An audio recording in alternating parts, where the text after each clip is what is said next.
All right, welcome back, guys. This is Bleav in Rams. I'm Jake Ellenbogen. He is Cameron Lynch, and today we're coming to you right before we get into the bye. We're going to be talking about the Rams and Packers game. We'll be talking a little bit about some other stuff, but before we get into that, just want to let you guys know that BetOnline is your number one source for all your sports betting needs this season.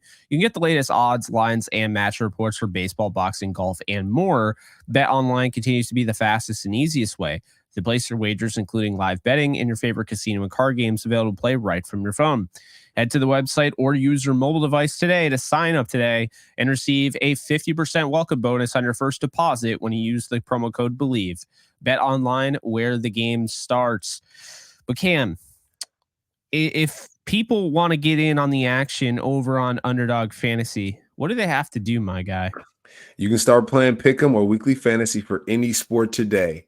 Users will receive a 100% deposit match up to $100 if they use promo code Bleav in Rams at sign up. There's a limited time 500 bonus match on your first deposit. Start playing Pick'em and Weekly Fantasy football today with Underdog Fantasy. Underdog Fantasy is right. Special thanks to them, sponsors of the show as well.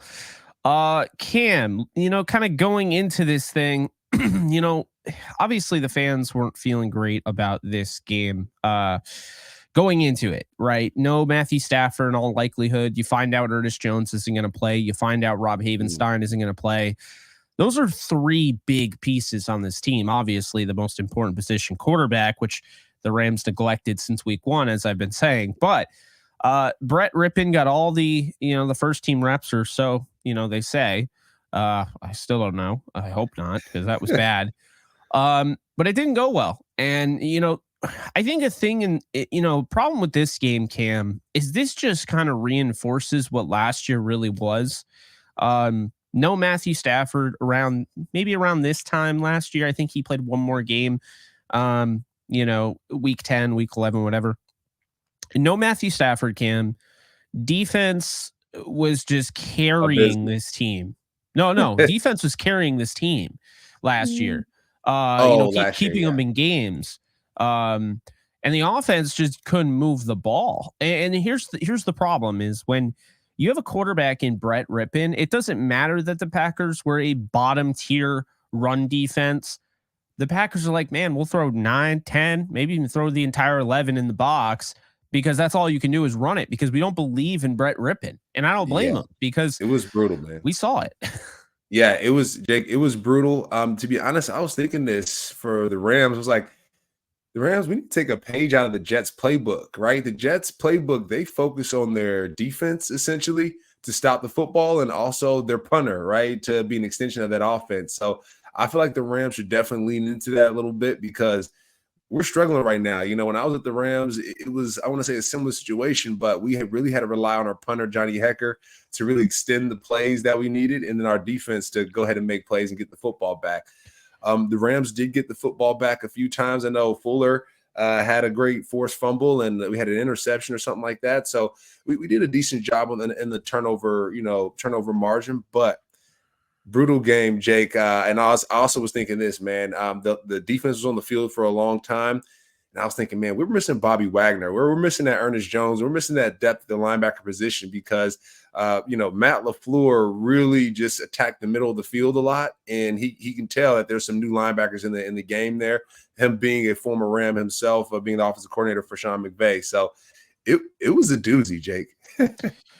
Yeah, really tough. I thought you saw some great contributions from guys like Kello Witherspoon, per usual. I mean, he's had just such a great year, and it's one of those things like where if you're just like a casual fan, it's not really like into the game on the level of watching all 22 and stuff, then you don't really understand the brilliance of what Kello Witherspoon has brought to this team. Let's just make it very, very clear. When Akello is on one guy and he has the full right side of the field covered and there's nobody back, that means Raheem believes in Akello to be that on an island corner without any safety help, which means now he can use that safety and either send him on a blitz or drop in coverage and maybe, get into that kind of second level and cause a little bit of a stir for a young quarterback like Jordan Love and, disguise some things. That's the beauty about having a shutdown corner. And Akello's been that. And I think he's allowed them the ability to do those things even more so. What I will say is that Akello doing that, when these guys cover well, and he consistently does this, keep this in mind, Cam, they're not getting a ton of pressure. They had 4 sacks in this game. It was a very sporadic game. I mean, Aaron Donald got a sack. He really had to earn it, had to go and save a touchdown. Jordan Love rolls out of the pocket. I mean, 1 of 1. You're not going to get many interior defensive linemen chasing down Jordan Love, who was like 3 yards ahead of him. But he did that. And then Byron Young had himself a game with 2 sacks, although Sean McVay on the Sean McVay show kind of joked with JB Long. They don't know where the second sack came from, which is fair. I mean, I didn't see 2 sacks from Byron Young, but hey, maybe they gave him a sack that they missed in a previous game. And then Kobe Turner, I like how Raheem is using stunts. I love how Raheem is using stunts. And I just think that it really reinforces watching this defense. Just think how good they are right now. To hold a team to 20 points when your offense is that abysmal. They're that good right now. Akello is that good right now. And they don't have like an elite pass rush. And, kind of similar to your point with the Jets, although I deviate a little bit because that offense was pedestrian, and it's in competition for if they were more pedestrian than the Rams offense with Brett Rippon. I mean, it was that bad last night. Yeah, but they're both they're both not great, No. And also I will say, Jake, the Rams defense has been decent, but as a former linebacker, like and the former defensive player, like they could do a lot better. They could do a lot better. There's a lot of porousness. The line and what I've been seeing, just the linebacker play specifically. Troy Reader had a tough time. He had a tough time. Matt LaFleur saw that. And there was a specific play with Luke Musgrave where he had a leak out type of play, and he got across Troy's eyes, right? And they weren't disciplined, and Troy hasn't been in the game that much, Jake. And so he's getting that welcome back type of feel that game. And so, they have some time during this bye week, got the Seahawks coming up. Pete Carroll sees all that, right? The defensive play, it was decent, but I would like to see better, Jake. We gotta figure out how to turn the football over, right? Turn the football over, score points on defense, because we're in the same situation we were last year. And yeah, man, it's when our quarterback's not playing, it's brutal, man. It's brutal. I know you talked about that a little bit before, but Stetson Bennett, it's tough to not see him on the team right now, not to not see him playing. Oh man, it's a tough feeling. It's a tough feeling. I mean, what was it? 2 fumbles, an interception for Rippon. Didn't lead a touchdown drive. Didn't lead a red zone drive. Just brutal. Really not a good day at the office. Kind of going back to your point with the defense, I think that, kind of speaks further to, and, draft, I thought we did a great job covering that on Off the Edge and on Bleav and Rams.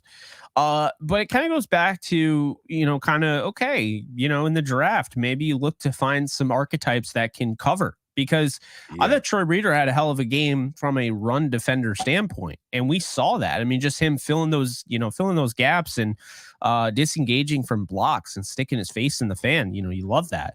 But at the same time, it's like him in coverage has just always been a nightmare for a lot of people. And so when you get him on, an ISO where you can basically isolate Luke Musgrave, who's just an elite athlete. I mean, in every meaning of the word elite, when you talk about the athleticism he has, he could pose a threat. I mean, that was a 25-yard explosive, but I'm not trying to pin too much of this on the defense, because when you're out there for 35 minutes, and when the offense is just, I mean, this is a momentum sport. It always has been. It always will be. You're on the road. You force 2 turnovers and your offense can't get points out of that. It doesn't matter. Okay, yeah, these guys need to just be football players. And everyone's human at the end of the day. And you can't tell me I'm doing my job to the best of my ability. We saw with the Jets last night, right? The story at the end of the game was the Jets can't get that turnover. They shouldn't have had to. How many stops did they get? And then the offense either just dropped the ball, man, because like quite literally fumbled the ball, or the offense 3 and out, or the offense just couldn't stay on the field. That wears out your defense. Your defense can't be on the field all day. They're still human. They get fatigued just like anybody else. So it was really frustrating from that aspect because, Cam, I'm going to be honest with you.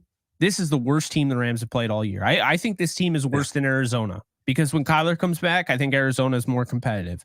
This Packers team is not a good football team. I'm not going to make the excuse that they won because they were at home or the inclement weather. They simply got lucky because this is the easiest part of the Rams' back half of the schedule. And the Rams got unlucky that Matthew Stafford, Rob Havenstein, and Ernest Jones weren't able to go. Jake, that was a brutal thing to watch, and I kind of want to go over some of these numbers, Jake. Just the run game and the pass game, just a little bit, right?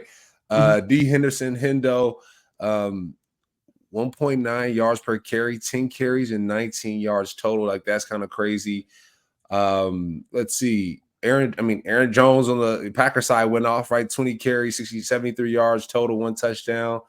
And then I'm just gonna go on the offense side. Cooper Kupp, Jake. 2 receptions, 48 yards. Are you serious? Puka Nacua, 3 receptions, 32 yards. Tutu Atwell, 4 catches, 13 yards. Bro, that's absolutely ridiculous. I mean, I don't even see Tyler Higbee doesn't have a 1 target. Come on, fam. Come on, fam. We need to do a little bit better, like you said. I know Mike White, he has some work to do. Hey, if Rypien's going to be back there, let's figure out how to get him comfortable. Maybe on some type of scramble, some rollouts, but we need to get him comfortable back there because we can't put this up in the professional football league at the end of the day, Jake. I mean, I know the Packers defense is good, but they're not that damn good. So, yeah, man, it's just a little bit deja vu on this end, Jake, and the Rams have to figure it out, man, because how many more seasons are we going to have where it's like, hey, we don't have a quarterback to play? It's like, all right, come on. Our run game is not going well. Like we can't continue to have that. And the Seahawks are only getting better, Jake. They struck in the trade deadline. Just get completely trashed by the Ravens 37-3. But yeah, I know what you mean. Like since the Rams played them, they had trade that really impressive win against the Lions. Yeah. Well, Cam, I want to bring this up. Because this is one of those games. This is a context game. This is not who the Rams are at all. Defense played extremely well. They played well enough to win this game. Brett Rypien was so bad, and I don't think people realize it. He was only pressured 6 times. Cam, the offensive line did their job. He just did not do his. And when you look at it, 4.6 yards on average per completion, like that's awful. And then think about this. Oh, he was only sacked once. Man, he might as well have been sacked 10 times the way he was throwing the ball. I mean, think about it. Like it was not good. 45.2 passer rating pretty much tells the story. I mean, I think that's pretty, fair to him, the way how he played. Could Sean McVay have done a better job of making it easier on him? Absolutely. We could talk about, the bootlegs, the rollouts, cutting the field in half, making it, quick reads and things like that. But at the same time, like Brett Rypien didn't look like an NFL quarterback. And I'm not even going to say he looked like a CFL or XFL or USFL quarterback because that's embarrassing to them. So look, he was awful. He was flat out terrible. He made 3 great throws. That's why he's in the NFL, because he can have those 3 great throws. And then, you have that to lean on. The fact of the matter is this. Because he was so bad, the run game, we throw out the window. Okay, yeah. Royce Freeman, 2.7 yards per carry. That's not indicative of what he is. Darrell Henderson, 1.9. I think this was probably the worst statistical game he's had. Not indicative of what he is. When the Packers know every time when they're going to run the ball because Rypien is that bad and they don't buy into the passing game. That's what you see. The receiving game. Puka Nacua had a huge OPI that, he shoved the guy and then got open and was a great catch. But, stuff like that killed him. The only one who scored points was Lucas Haversick, who people, including myself, were kind of upset about signing because he had never kicked before. Now he's 3 of 4. And you know how kicker is. Guy misses a kick in inclement weather when it starts downpouring and everyone's on his back now. I'm like, he's the only reason you have points. So I don't know why you're yelling at him. But, Cam, this is not who they are. This isn't one of those broken record things. Oh, this isn't who we are. No. This isn't who they are because they're not going to be playing the next game with Brett Rippon. Stafford's going to start. And so I want to, speak to that point here.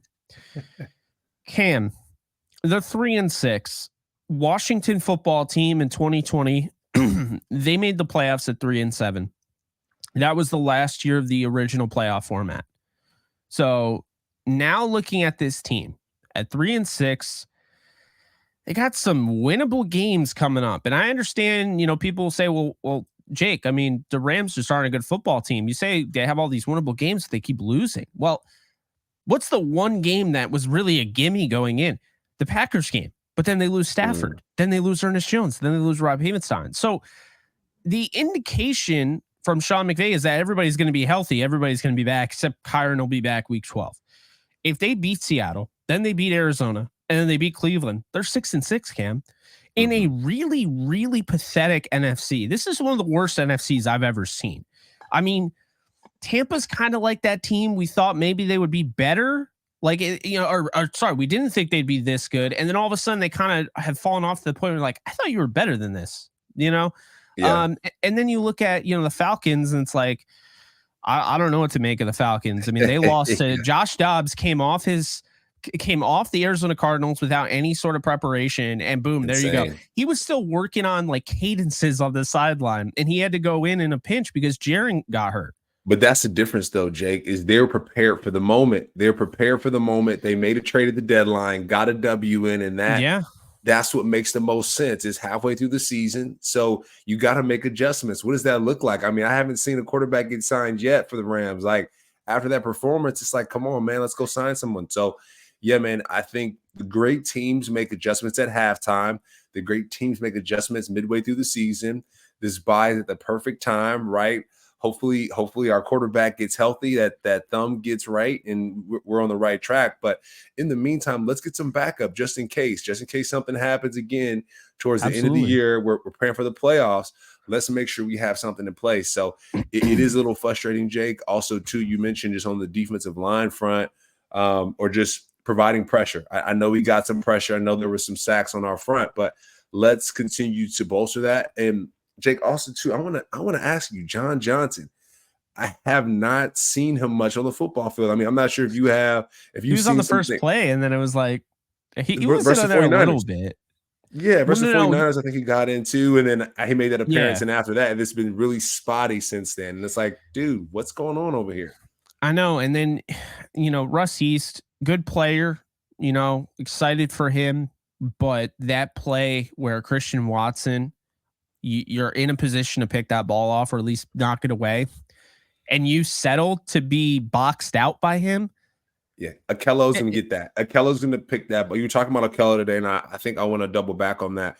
I think he's been the most impressive player on this defense so far. Akello Witherspoon, to be honest. I mean, Byron Young has been stepping up. Of course, Aaron Donald's going to do his thing, but I think Akello's been one of the most impressive players. I was hoping Kobe Durant would be that this year, right? His first year, he was that. And he's got a shoulder, unfortunately. So they moved him to the outside, and then he hurts his shoulder. And then we saw Duke Shelley. Darion Kendrick is taking a little bit of a break because they felt like he wasn't playing on a consistent basis. And I mean, I think Kendrick, the issue is, he was pretty consistent for the most part, but I think it's the 97%. 97% of his game is really good. It's that 3% that's catastrophic, and that's what flags, happens. The penalties, and that loses you games. Football, and just when your margin for error is that slim, Cam, you can't have that. And I'm talking to a former, Rams football player. You know how it is, especially the 49ers and the Eagles. Those are, I can't forget, Jake. Those two plays before the half, they scored before the half. On him, Darion Kendrick, he drew a flag both times, and both of his receivers scored. And it's like, dude, you think week 16, week 17, they're going to go back after that. I mean, folks have seen that, and they're going to be like, yep, Number one, go at him at halftime in the game. Go at him. He might hold. He's not as disciplined as we want him to be. So, I mean, when are we going to see Tomlinson, right? LaDainian's cousin. Like, when are we going to see him step in and make some plays and some splash plays? Because that defensive back room, they have to tackle better. We talked about that, Jake. We need bigger and better plays from that group, and they just got to do it. They got to do it, Jake. They got to do it because that offense right now is it's not cutting it, my man.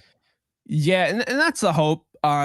You come off this bye, Sean McVay is able to evaluate, hey, why is this offense not working? Because I think people fail to realize it's a week-to-week basis where you lost to the Steelers and now you got to move on and get ready to play a new team, whether that's Dallas or whoever. And that's exactly what happened. And I think then, after the Dallas loss, you can't really process it, because for a play caller, for a head coach, there's not a 24-hour rule. Like, they have to be right back in the film room. Like, hey, what the hell happened?